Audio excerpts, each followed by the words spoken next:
रात्रि में 11 बजे ग्रामवासी हनुमान जयंती के उपलक्ष्य में पूजा और हवन करके घर को लौटे ही थे कि हमें गहरी नींद आ गई। तभी कुछ ग्रामवासी रात्रि में 12 बजे फिर आ गए और फिर हवन करने लगे और भजन करने लगे।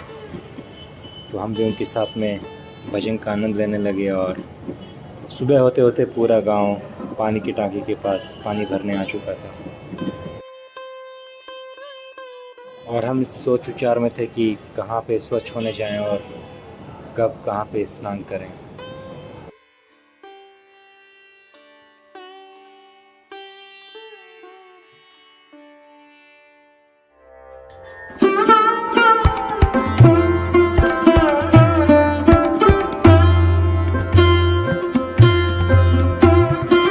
नर्मदे हर नर्मदे हर नर्मदे हर। तो आज मेरे परिक्रमा का 144वां दिन है और सुबह के 8:35 हम ढूंढवारा गांव से नरसिंहपुर की तरफ परिक्रमा मार्ग में आगे बढ़ते हुए रात्रि में हमने ढूंढवारा गांव की इसी मंदिर में विश्राम करा था और यहीं पे कल हमने चाय और पकौड़ों के आनंद भी लिया था।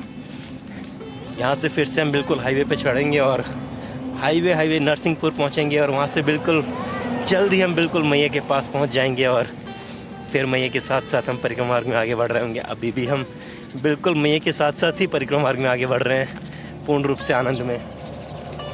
तो चलिए यहाँ के ग्रामवासियों से मिलते मिलते सुबह सुबह का ये दिन की शुरुआत करते हैं और इस परिक्रमा का आनंद लेते हैं। बने रहिए यूं ही मेरे साथ परिक्रमा में आनंद में नर्मदे हर। तो सुबह की पहली हमारी चाय और महाराज के पास से नर्मदे हर महाराज। तो गांव से बाहर निकल के फिर से हम इस हाईवे मार्ग पे आ गए हैं और वाइट स्ट्रिप के ऊपर चलते हुए रोड क्रॉस कर रहे हैं। ज़ेब्रा क्रॉसिंग भी बोलते हैं और ज़ेब्रा क्रॉसिंग का इस्तेमाल अवश्य करें। कल शाम को हमने वहाँ खुली टांकी के नीचे स्नान करा और उसके बाद में रात्रि में बिल्कुल आराम से नींद आई क्योंकि हमने ओडोमॉस लगा लिया था तो मच्छरों का कोई काटने का सवाल ही नहीं था। हाँ, लेकिन रात्रि में 12 बजे के पास में भजन कीर्तन करने वाले आ गए थे तो थोड़ी देर के लिए हम उनके साथ बैठ गए और फिर भजन कीर्तन का आनंद लेते रहे। उनका गाने का अंदाज़ बिल्कुल अलग ही था। मौसम बिल्कुल ठंडा बना हुआ था बारिश की वजह से और आज मौसम बिल्कुल बदल गया है। कल मौसम अच्छा था तो हमने 29 किलोमीटर तक परिक्रमा दूरी तय कर ली बिना भोजन के भी, लेकिन आज मौसम बिल्कुल अलग है। सुबह सुबह की ये तेज़ धूप और गर्मी और हाईवे पे हैं भी, चलते हैं आगे और देखते हैं कोई छोटा गांव आएगा और वहाँ पे कुछ मिलेगा तो कुछ बाल भोग लेंगे और आनंद में आगे बढ़ते रहेंगे बिल्कुल मैया के संग संग इस हाईवे पे, जहाँ पे दोनों तरफ में आपको खेत ही खेत नज़र आएंगे। दूर दूर पे थोड़ी सी पहाड़ियाँ जिनके ऊपर कुछ वन वृक्ष लगे हुए हैं। चलिए आपको अब यहाँ के दृश्य भी दिखाना शुरू करता हूँ और आनंद में आपको परिक्रमा में आगे लेके चलता हूँ। थोड़ा आगे आने पे आपको ये जिंद हरियाणा ढाबा देखने को मिलेगा और यहाँ पे हमें कुछ परिक्रमावासी भी आज दिखाई दे रहे हैं। 3 परिक्रमावासी।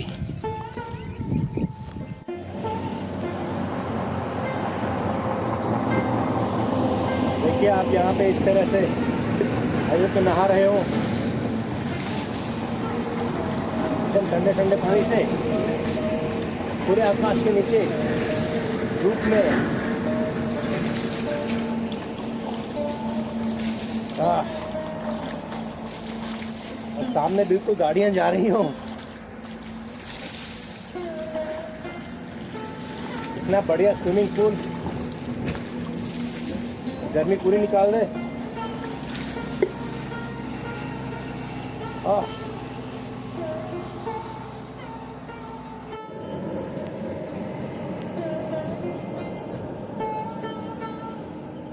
तो देखिए इस तरह से खुले में स्नान करने के बाद में अब हम यहाँ पे अपना बाल भोग लेंगे। हमने यहाँ पे परांठे और दही के लिए बोल दिया है।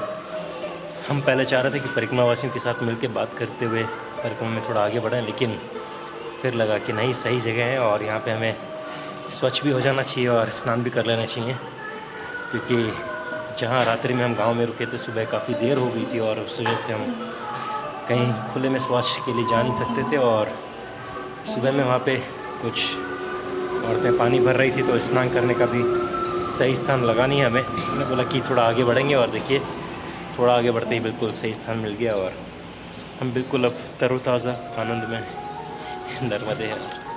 तो ये हमारा आज का बाल भोग, दही परांठा और चटनी। सुबह के 9:50 और अब हम बिल्कुल तरोताज़ा और बाल भोग करके अपना शरीर में पूरी ऊर्जा महसूस कर रहे हैं और अब हम परिक्रमा मार्ग में बिल्कुल आनंद में आगे बढ़ते रहेंगे। आज भोजन की अब कोई चिंता नहीं है, तो चलिए परिक्रमा मार्ग में आगे बढ़ते हुए आनंद लिया जाए।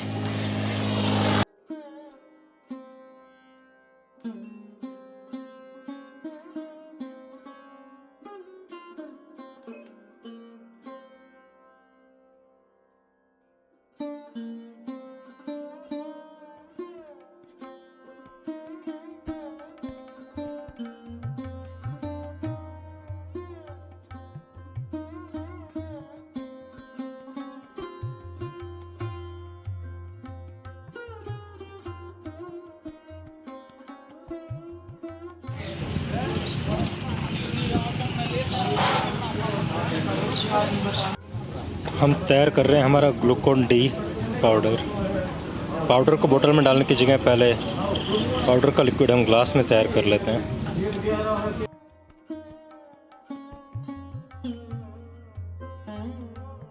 तो अपना ग्लूकोन डी का पानी लेके हम अब परिक्रमा मार्ग में आगे बढ़ते हुए, और पीछे मैंने प्याज के परांठे खाए थे, तो अभी बैठा था तो मेरे दिमाग में ख्याल आया कि हमारे देश में खाने को और नहाने को लेके बहुत सारी भ्रांतियाँ हैं, है ना।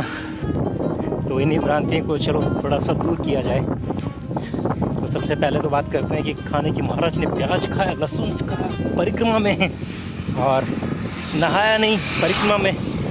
तो पहले तो मैं बता दूं कि परिक्रमा के दौरान आप बीच में ऐसे स्थान भी आते हैं, शूलपाणी के जंगल, जहाँ पे आपको पानी पीने को भी नहीं मिल रहा होता अच्छे से। हैंडपम्प से मुश्किल से आधे घंटे बाद में आधा बाल्टी पानी निकलती है तो वहाँ पे नहाना भी नहीं होता, हाथ मुंह धो के सुबह निकल जाना होता है। और रही बात खाने वाली बात, तो कई जगह ऐसी भी होती हैं जहाँ पे आप शूलपाणी के जंगलों में ही, और कुछ जगह पे ऐसे थे जहाँ पे मुर्गी, गधे, बकरे, सभी तरह के पशु पक्षी और इंसान सब साथ में मिलकर रह रहे थे, सो रहे थे, और वहाँ पे उनके पास जितने भी बर्तन थे सब कुछ उसी में बनना था। ऐसे भी स्थान परिक्रमा के दौरान निकले हैं, लेकिन हम इसको परिक्रमा से जोड़ के नहीं, पूरे जनरलाइज में भी देखते हैं। तो जनरलाइज के हिसाब से बात करते हैं। देखिए थोड़ा आगे आते हैं, आपको ये कुछ अच्छा सा पेट्रोल पंप और एक अच्छा सा रेस्टोरेंट यहाँ पे मिल जाएगा। हालांकि हमें अभी यहाँ रुकने की ज़रूरत नहीं है, लेकिन थोड़ा सा यहाँ पे एक बार नज़र घुमा दें, फिर हम अपने विषय पे चर्चा जारी रखेंगे। यह है जलसा रेस्टोरेंट एंड ढाबा। 11:18 और यहाँ पे ये हनुमान मंदिर आ गया है मोंगवानी में। थोड़ा यहाँ विश्राम करा जाए। दोपहर के 1:30 बजे हैं और अब यहाँ से हम परिक्रमा के फिर से आगे बढ़ते हुए, अभी तक हमने 7.5 किलोमीटर की परिक्रमा दूरी तय कर ली है। मैंने सोचा था कि यहाँ बैठते हैं और थोड़ा विश्राम करते हैं और यहीं पे आपसे वार्तालाप करूँगा, लेकिन यहाँ पे अच्छी नींद आ गई और जो 3-4 परिक्रमावासी बचे थे यहाँ पे रुके हुए थे, उन्होंने नीचे भोजन का पता करा तो उनको भोजन यहाँ नहीं मिला। आटा वगैरह सब कुछ था, लेकिन उन्होंने मना कर दिया देने से। उन्होंने परिक्रमा आगे बढ़ा दी और हमने भी परिक्रमा आगे बढ़ा दी। हमारा परिक्रमा आगे बढ़ाने का कारण नहीं था कि हमारा विश्राम बिल्कुल आगे बढ़ते हैं। हमारे पराठे अभी भी हमें पूरा सहारा दे रहे हैं। हमारी चर्चा भोजन को लेकर हो रही थी, और भोजन जो है हमारे शरीर के लिए एक ईंधन है। ईंधन से निकलने वाली अलग अलग ऊर्जाएं होती हैं। उसी में जो हमारा लहसुन या प्याज है, उसमें एक ऊर्जा होती है जिसे हम उत्तेजना कहते हैं, इससे उत्तेजना बढ़ती है और उत्तेजना बढ़ने के कारण लोग इसे खाना पसंद नहीं करते। लेकिन अगर आप सर्दी के मौसम में लहसुन नहीं खाएंगे तो उससे जो फ़ायदे होने वाले हैं वो नहीं होंगे। और साथ ही में अगर गर्मी के मौसम में आप प्याज का सेवन नहीं करेंगे तो लू से कैसे बचेंगे। तो आपको किस चीज़ को किस मात्रा में और किस तरह से उपयोग करना है, ये सब आपके ऊपर निर्भर करता है। साथ ही में बताते हैं कि जैसे हम बात करते हैं शिलाजीत की, तो शिलाजीत की बात करते हैं दिमाग में ये आता है कि बात उत्तेजना की हो रही है, लेकिन ऐसा बिल्कुल भी नहीं है। शिलाजीत जो है आपके इम्यूनिटी को बढ़ाती है, इम्यून सिस्टम को अच्छा करती है। आप में किसी भी तरह की शारीरिक कमी है उस शारीरिक कमी को दूर करती है। तो चीज़ों का बस दिमाग में हमने एक गलत धारणा बना के रखी है और बस उसी में हम उलझे रहते हैं, और उसका कारण है कि बेवजह के सवाल करते रहते हैं। तो आप जब परिक्रमा में हैं या अपने जीवन शैली में हैं तो आपको पता होना चाहिए कि ऊर्जा है और ऊर्जा का उपयोग किस ढंग से करना है। साथ ही में देखिए आगे आएंगे तो आपको एक फ्लाईओवर मिलेगा, लेकिन आप नीचे से जाएंगे तो आपको कुछ दुकानें मिल जाएंगी जहाँ से आप कुछ ले सकते हैं। भोजन को लेकर हमारी इतनी बात हो गई तो हम वेज और नॉनवेज की भी बात कर लेते हैं कि क्या नॉनवेज खाना चाहिए या नहीं खाना चाहिए। तो पहले मैं आपको बता दूं कि जो नॉनवेज है वो या वेज है उसका धर्म से संबंध कम है, स्थान से संबंध उसका जो है पहले ज़्यादा है। अगर आप समंदर किनारे रह रहे हैं तो वहाँ पे खेती करना मुश्किल है, वहाँ पे आपको समंदर में मछली मिलेगी तो वो आपके भोजन में आसानी से आपको मिल जाएगा, उपलब्ध हो जाएगा। आप बर्फीली जगह पे हैं वहाँ पे आपको नॉनवेज खाना पड़ेगा, आप उसमें कुछ उगा नहीं सकते वहाँ पे, इसलिए उस स्थान के लिए वह ही आपको भोजन लेना पड़ेगा। अगर आप रेगिस्तान में हैं तो आप नॉनवेज खाएंगे तो आपको गर्मी ज़्यादा होगी शरीर में, इसलिए आपको नॉनवेज से दूर रहना रहेगा। इसी तरह से इसका हम बिल्कुल अब जल पे भी आ जाते हैं, इसके साथ साथ में वो भी कवर हो जाएगा कि नहाना क्या ज़रूरी है या नहीं है। आप रेगिस्तान में हैं तो जब आपको जल पीने को नहीं मिल रहा तो नहाएंगे कहाँ से। और आप जब ठंड वाली जगह पे हैं तो आप देखिए वहाँ पे लोग 6-6 महीने तक नहीं नहाते हैं ठंड की वजह से। तो नहाने का और भोजन का दोनों का मैंने आपको ये भी क्लैरिफाई कर दिया। साथ में एक और चीज़ की क्या नॉनवेज खाना चाहिए, नॉनवेज को जहाँ तक हो सके अवॉइड करना चाहिए।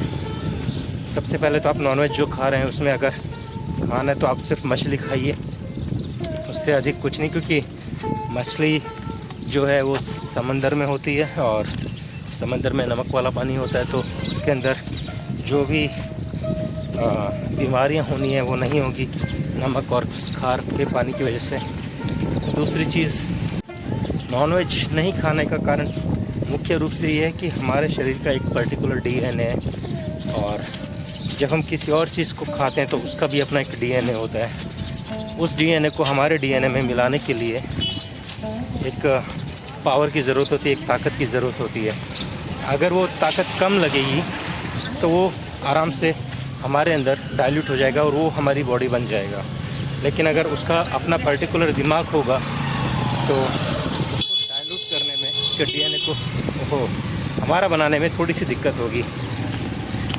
जैसे कि हम ले लें फ्रूट्स, केला, आम या सब्जियां, इनका अपना एक डीएनए नहीं होता है। इनके अंदर लाइफ होती है लेकिन इनका ब्रेन नहीं होता। डीएनए होता है, ब्रेन नहीं होता है। इनका खुद का ब्रेन नहीं होता है, तो ये हमारे अंदर इजीली डाइल्यूट हो जाते हैं। लेकिन अगर आप किसी ऐसे जीव को खाएंगे जैसे सूअर, मुर्गा, गाय, बकरी ना, तो मटन, चिकन, ये सब इस तरह के जब आप मांसाहारी चीज़ों का उपयोग करेंगे तो उनका अपना एक दिमाग होता है, उनकी एक मेमोरी होती है, और उस मेमोरी के कारण उनके डीएनए की भी एक मेमोरी होती है। और नर्मदे हर मैया, उनका डीएनए और हमारा डीएनए में फ़ाइट हो रहा होता है। इसलिए बोलते हैं कि जो लोग नॉनवेज खाते हैं उनमें थोड़ा सा एग्रेशन होता है, वो गुस्सेल ज़्यादा होते हैं। तो इसका कारण सिर्फ इतना ही है कि दूसरे डीएनए का इम्पैक्ट थोड़ा सा उनके ऊपर आना शुरू हो जाता है। और अगर आपको ये देखना है कि जो भोजन है वो आपके लिए उचित है या नहीं है। तो सिर्फ आपको इतना ही देखना है कि यहाँ ठंडा पूछने के लिए रुक गए थे। तो हाँ, हमारी चर्चा थी कि आप जो भी खा रहे हैं क्या वो आपके लिए ठीक है या नहीं है, उसको अगर आपको देखना है तो सिर्फ आपको इतना ही देखना है कि वो भोजन लेने के बाद में आपको नींद आ रही है, आलस आ रहा है या आप में स्फूर्ति आ जाती है। अगर आधे घंटे के अंदर, 1 घंटे के अंदर आपको वापस से स्फूर्ति आ जाती है और आप तरोताज़ा महसूस करते हैं तो वो भोजन आपके लिए अच्छा था। लेकिन अगर किसी भोजन को लेने के बाद में आपको 2-3 घंटे तक आलस बना रहा है तो समझिए कि आपका शरीर उसे डाइजेस्ट करने में ज़्यादा वक्त ले रहा है और उसी की वजह से वो आलस बना हुआ है। तो उस भोजन का आप सेवन थोड़ा कम कर दें और जिस भोजन से आपको तरोताज़गी की महसूस होती रहती है उस भोजन को आप अधिक मात्रा में लेते रहें। तो चलिए, यहाँ पे हम आ गए और थोड़ा सा ठंडा वंडा ले लिया जाए क्योंकि कुछ लेंगे तभी आगे बढ़ेंगे। यार मैया, कैसे हो मैया? बढ़िया, कुछ ठंडा पिला दीजिए। क्या क्या बन रहा है यहाँ पे? कचौरी है, बड़ा है, और महाराज क्या बना रहे हो आप? समोसे। अच्छा, कुछ ठंडा पिला दो ना यार। तो हमने यहाँ से स्टिंग ले लिया है कि जो एनर्जी को बूस्ट करता है और गर्मी में भी आपको राहत देता है, साथ में थोड़ी सी ताकत बढ़ा के रखता है, तो चलने में सुविधा हो जाती है। इसमें निकोटिन है या नहीं है अभी मुझे पता नहीं है, लेकिन चाय कॉफ़ी में ज़रूर होता है। और क्या बात करेंगे हम? चलिए, कुछ दिमाग में आता है तो आपके साथ साझा करता हूँ, नहीं तो सामने की दृश्य ही साझा करते रहता हूँ। और नर्मदे हर महाराज, नर्मदे हर, नर्मदे हर महाराज, नर्मदे हर। कि यहाँ पे हमने महाराज के साथ वक्त बिताया और यहाँ पे कॉफ़ी पी, और ये इनके बहुत ही घनिष्ठ मित्र हैं, मित्र ही है ना जी? और ये बहुत स्पष्ट बोलते हैं और बहुत सही राय देते हैं। ऐसे मित्र हर किसी को मिले। नर्मदे हर महाराज, नर्मदे हर। दीपक भाई जो है 1 फरवरी से परिक्रमा उठाने के लिए जा रहे थे और बिल्कुल तैयार थे, और उनके मित्र ने बोला कि ठीक है, और 1 फरवरी को ही उन्होंने मना कर दिया परिक्रमा के लिए। और दीपक भाई बोले कि तुमने मना कर दिया, मैं अकेले कैसे जाऊँ? उन्होंने बोला जाना है तो अकेले जाओ, परिक्रमा अकेले ही होती है। और शायद मैया नहीं चाहती थी अभी वो आएँ, क्योंकि कुछ ही दिनों बाद में उनके दादाजी का स्वर्गवास हो गया, तो उनको वापस परिक्रमा से लौट के आना पड़ता। तो वक्त वक्त पे आपको जो मिलना होता है मिलता है। बिल्कुल आप आनंद में रहिए, और हम बिल्कुल परिक्रमा में आनंद में आगे बढ़ते रहते हैं। क्या क्या अभी और आगे मिलने वाला है आपके साथ साझा करता हूँ।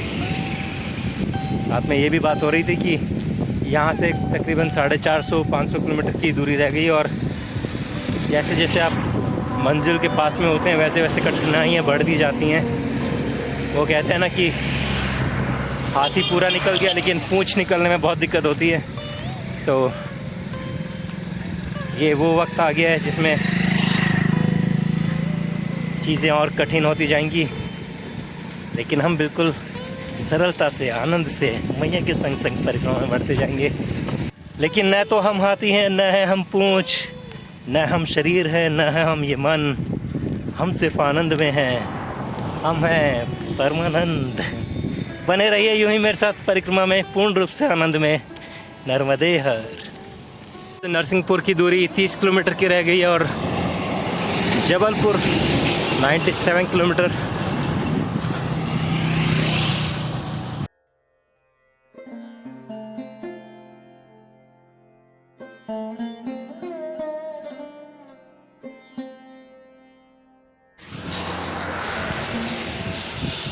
यहाँ से महाराज ने हमें चाय के लिए आवाज़ दे दी है।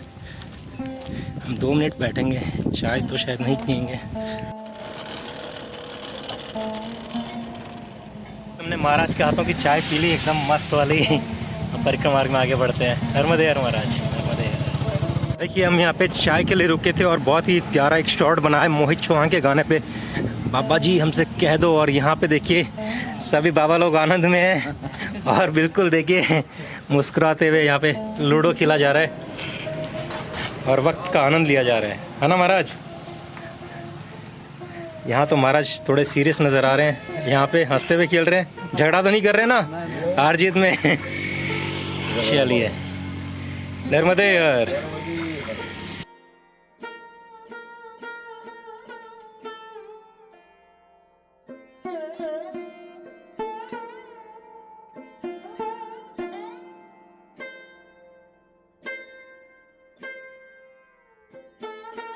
3:40 और 13 किलोमीटर की परिक्रमा दूरी अभी तक हमने तय कर ली है। तापमान 38 डिग्री और हम बिल्कुल आनंद में नर्मदे हर। थोड़ी देर में एक और बात आपके साथ साझा करने वाला हूँ, धीरे धीरे परिक्रमा मार्ग में। महाराज लोगों के साथ थोड़ा विश्राम करते हैं और पानी पीते हैं यहाँ पे।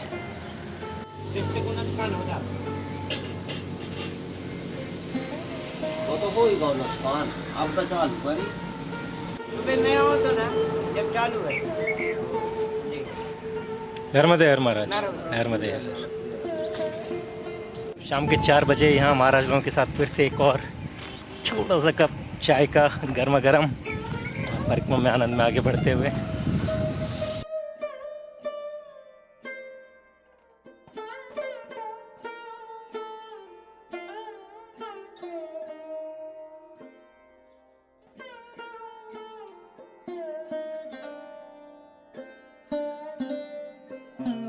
देखिए हम मैया से दूर हैं, लेकिन मैया की बहन को ऐसे देख लें, उनका जल स्वरूप देख लें तो बिल्कुल मैया के करीब होने का एहसास हो जाता है। चलिए मैं भी आपको ये दृश्य दिखाता हूँ। बिल्कुल लग रहा है कि हम बिल्कुल मैया के पास लौट आए हैं।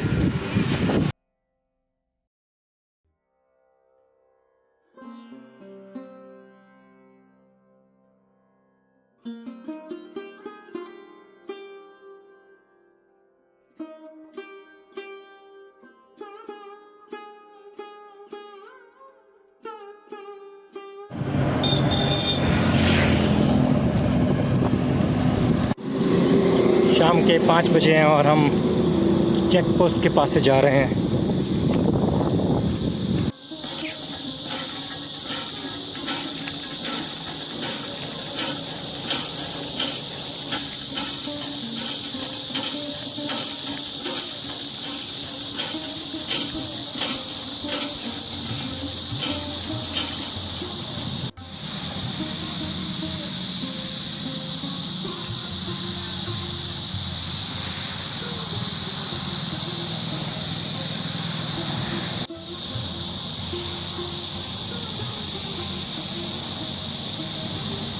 कि यहाँ पे हम फॉरेस्ट ऑफिसर के साथ में, और हमें पता चला कि यहाँ से 3 किलोमीटर तक ये पूरा वन क्षेत्र है। और यहाँ पे अंदर तेंदुए, भालू, रीछ है ना, और क्या क्या है? सांभर। ये क्या होता है? शाकाहारी जानवर है। अच्छा। और रोड के ऊपर 3 तेंदुए भी मारे गए ट्रक के नीचे आते। तो देखिए आगे ज़रा संभल के चलने का वक्त है। हालांकि ये सब जानवर जो है रात्रि में निकलते हैं, पर फिर भी दिन में सतर्क होकर चलना हमारी जिम्मेदारी है। नहीं, दिन में कोई खतरा नहीं। दिल में कोई खतरा नहीं है। नर्मदे है।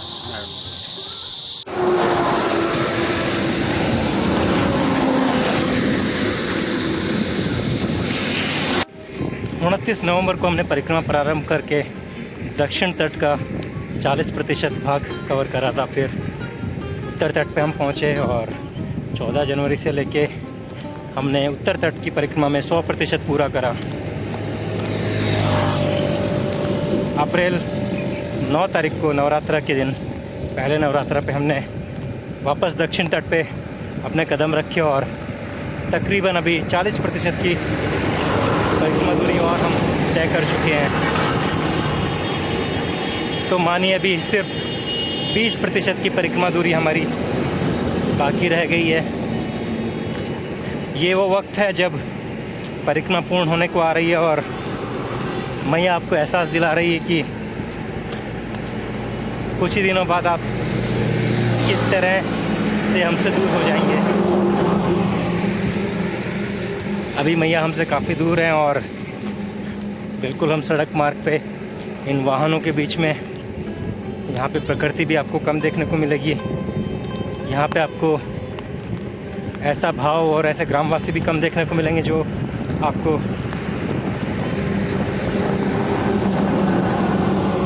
नर्मदे हर बोल के परिक्रमा में होने का एहसास दिलाएं। ये वो वक्त है जब आप एक गहन ध्यान में होंगे और ये वक्त उस वक्त का एहसास करा रहा होगा कि जब आपकी परिक्रमा पूर्ण हो जाएगी तब आप कहाँ होंगे, कैसे होंगे।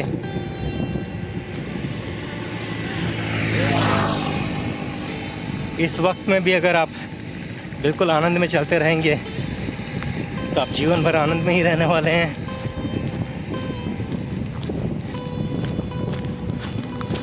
आनंद में बने रहिए यूं ही। हर एक पल, हर एक दिन इस परिक्रमा का बहुत ख़ास है। कुछ न कुछ आपको एहसास दिलाता है, कुछ गहन चिंतन में लेके जाता है और कभी कभी यूं ही बेफजूल के सवालों में उलझ जाता है।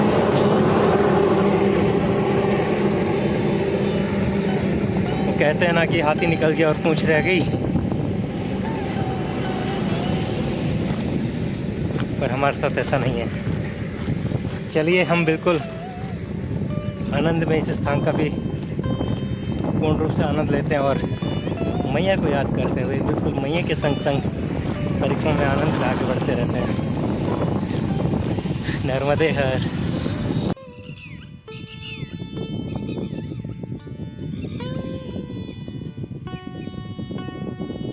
चलिए सड़क के उस पार चला जाए और वहाँ पे सरोवर को देखा जाए। जल आकाश को देखते ही मन में एक अलग ही उमंग जाग उठती है।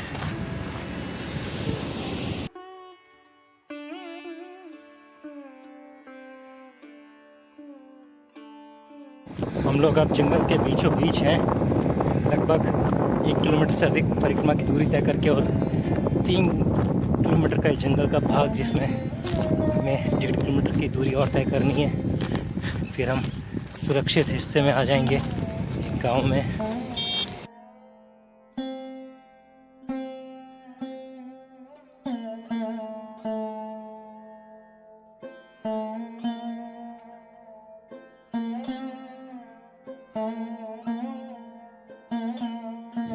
शाम के 5:33 और बचा ही यहाँ से 2.5 किलोमीटर की परिक्रमा दूरी में 40 डिग्री का तापमान, और हम इस भीड़ जंगल में परिक्रमा में चलते हुए इन वाहनों के बीच में।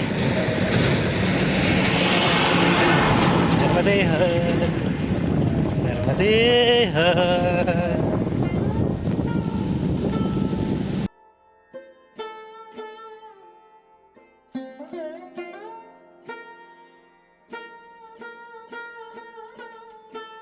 देखिए यहाँ पे बहुत ज़ोर से झिंगर की आवाज़ आ रही है दोनों तरफ से पहाड़ों के, तो सुनाई दे रही होगी।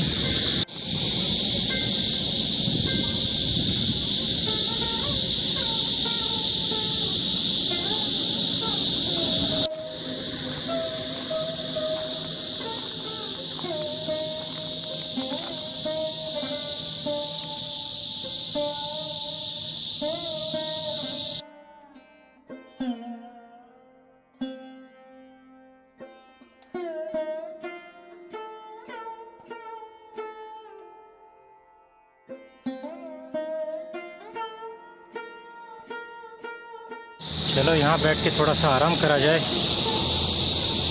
इतनी गर्मी को ध्यान में रखते हुए हमने फिर से माज़ा और ये नट्स ले लिए हैं और बिल्कुल महाराज के पास बैठे और आनंद में अब खाने वाले हैं। नर्मदे हर महाराज। यहाँ पे पास में ही महाराज एक गेस्ट हाउस बता रहे हैं जहाँ पे परिक्रमावासी रुकते हैं, तो पहले थोड़ा सा सांस लेते हैं और थोड़ा सा आनंद लेते हैं और फिर खा पी के आगे बढ़ते हैं। नर्मदे हर। शाम के 5:58 और 20.5 किलोमीटर की परिक्रमा दूरी। ये पीछे दुकान और ये पहाड़ों के बीच में से जैसे आप निकल के आगे आएंगे तो आपको यहाँ से सड़क मार्ग में नीचे की तरफ में मुख्य हाईवे छोड़ के उतर जाना रहेगा, और वहीं पे एक गेस्ट हाउस है, हम वहीं पहुँच रहे हैं। चलिए आपको मार्ग दिखाता हूँ।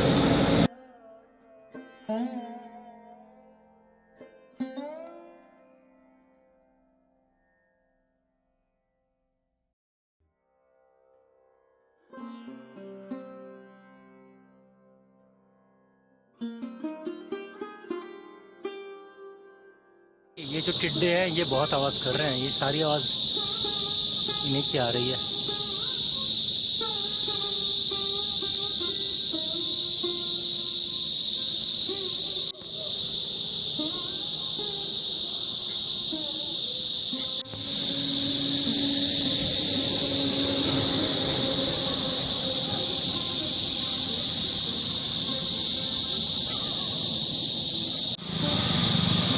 ये बचई गांव का बाज़ार, यहाँ से आपको सब्जी और फल दोनों मिल जाएंगे। नर्मदे हर महाराज, नर्मदे हर। ब्रिज को पार करके हम दूसरी तरफ में आएंगे और यहाँ पे हम कहीं पे पूछेंगे।